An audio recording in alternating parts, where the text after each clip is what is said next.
Rave Restaurant Group has been on a tear. It's up more than 31% year to date. However, that's not the whole story. Expand out to a year and you'll see Rave's ride has been wild. The stock retraced its steps from high to low to high again. Rave owns two pizza brands, Pie 5 Pizza and Pizza Inn.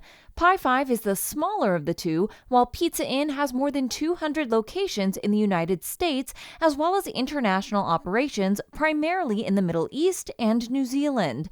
So why did the stock drop? Well, it's pretty simple actually. NASDAQ threatened delisting Rave twice in the last few years.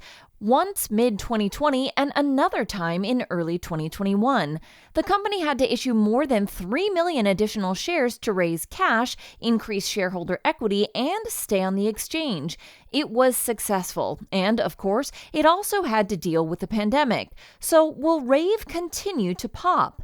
In 2020, Rave also made some management changes, bringing on a former Domino's Pizza VP, Brandon Solano, as its CEO. Solano also spent 10 years as CMO at Wendy's.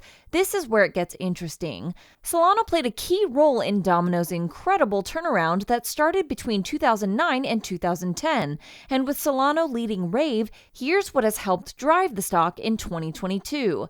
For its fiscal Q3 ending in March, Pizza Inn and Pie 5 reported respective 27% and 19.5% domestic year-over-year sales increases, and Rave now boasts 9 consecutive quarters of profitability, with fiscal 2022 net income of 45 cents per share, up from 9 cents a year prior. Additionally, Pizza Inn domestic sales increased 24.7% annually, while Pie 5 sales popped 17.1%.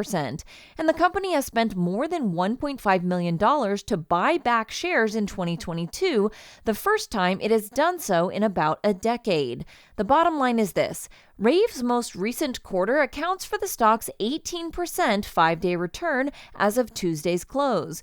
Does this mean you should load up the truck on this penny stock? Not necessarily. As with any speculative investment, proceed with caution. However, this isn't a shot-in-the-dark penny stock. Rave's numbers appear headed in the right direction, led by an industry veteran who was at the helm of Domino's impressive turnaround. So there's a solid narrative there. You're not merely wishing and hoping that some random lottery ticket will pay off.